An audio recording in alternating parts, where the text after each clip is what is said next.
আপনার কামনা কি অপূর্ণ থেকে যাচ্ছে? আপনি কি এমন একজনকে ভালোবাসেন যাকে কিছুতেই নিজের করতে পারছেন না? আজ আপনাদের জানাবো এক এমন শক্তিশালী তান্ত্রিক মন্ত্র যা মাত্র ৭ বার পাঠ করলেই আপনার কাম বাসনা পূর্ণ হবে। কাম বাসনা পূর্ণ হবে এবং ভালোবাসার মানুষকে প্রেমে বাধ্য করতে পারবেন সহজেই। এই মন্ত্রটি বহু প্রাচীন এবং গোপনে রক্ষিত ছিল। আমি তান্ত্রিক গুরু মালেক শাহ আপনাদের মাঝে নিয়ে আইসা দিলাম কামনা বশীকরণ মন্ত্র, কামনা পূর্ণ বশীকরণ মন্ত্র। এই মন্ত্রটা এই মন্ত্রটা শুধুমাত্র ৭টা বার পাঠ করবেন। শুধুমাত্র ৭টা বার পাঠ করবেন। পাঠ করার ১২ ঘন্টার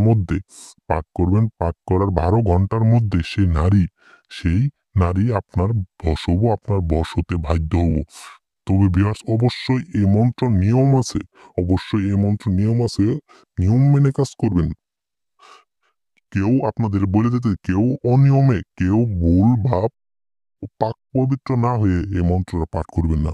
অবশ্যই নিয়ম মেনে, সঠিক নিয়ম মেনে আপনার এই মন্ত্রটা পাঠ করবেন। ইনশাল্লাহ ১০০ র মধ্যে ১০০% কাজ হবো।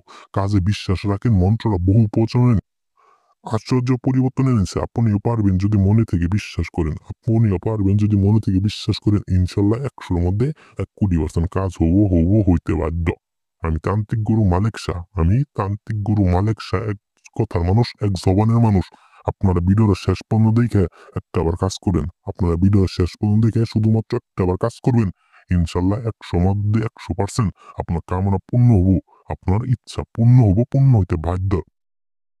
তো ভিউয়ার্স, আমি তান্ত্রিক গুরু মালিক শাহ আজকে আপনাদের সামনে যে মন্ত্রটা দিয়ে আইছি, এই মন্ত্রটা কেউ খারাপ কাজে ব্যবহার করবেন না। কেউ খারাপ কাজে ব্যবহার করবেন না। খারাপ কাজে ব্যবহার করলে কিন্তু এই মন্ত্রটা আপনার ক্ষতি হইতে পারে, এতে আপনার বিপরীত হতে পারে।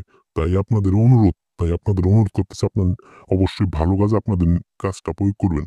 ব্যাস, মন্ত্র আমি যেভাবে পাঠ করেছি ঠিক একইভাবে মন্ত্র আপনারা পাঠ করবেন। মন্ত্র: স্মরণে চরণে বড়ই ধরনে, অমুকি দেহ সাধন মিলনে। ব্যাস, মন্ত্র আমি আবার পাঠ করে দিতেছি। স্মরণে চরণে পড়ন ধরনে, অমুকির দেহ সাধন মিলনে। ব্যাস, সেই অমুকির জায়গায় শুধুমাত্র ৭টা আবার পড়বেন। অমুকির জায়গায় সেই নারীর নামটা বলে শুধুমাত্র ৭টা আবার মন্ত্র পাঠ করবেন। শুধুমাত্র ৭টা আবার মন্ত্র পাঠ করবেন। রাত্রে ১টার পরে, শনিবার অথবা বৃহস্পতিবার রাত ১টার পর পাক পবিত্র হয়ে এই মন্ত্র পাঠ করবেন। পাঠ করার ১২ ঘন্টার মধ্যে ১২ ঘন্টার মধ্যে সেই নারী আপনার বশ হবো, আপনার একদম কাছে এসে বলবো, আপনি যা বলবেন সে তাই করবো। এটা যেকোনো নারীর জন্য আপনি প্রয়োগ করতে পারবেন। সবাই ভালো থাকবেন। আসসালামু আলাইকুম।